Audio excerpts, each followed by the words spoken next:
இன்னைக்கோட பிரேக்ஃபாஸ்ட்ல செம்ம டேஸ்டியான ஒயிட் சன்னா தான் சப்பாத்திக்கு சைட் டிஷ்ஷா. என்னோட ஸ்டைல எப்படி பண்றதுன்னு பார்க்கலாமா வாங்க.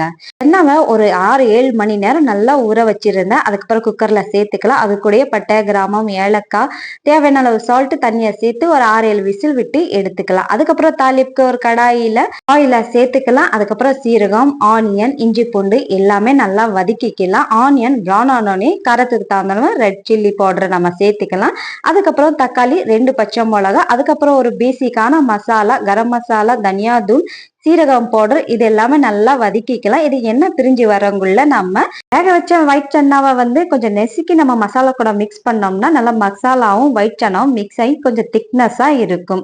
லாஸ்டா ஒரு தாளி போட்டுடலாம். நெய்யில இஞ்சி நைஸா நீள நீளமா கட் பண்ணி கூட சேர்த்துக்கலாம். ப்ரௌன் ஆனோடனே 1 ஸ்பூன் காஷ்மீரி ரெட் சில்லி பவுடரும் நம்ம கலந்து தாளி போட்டோம்னா செம்ம டேஸ்டியான சன்னா ரெடி.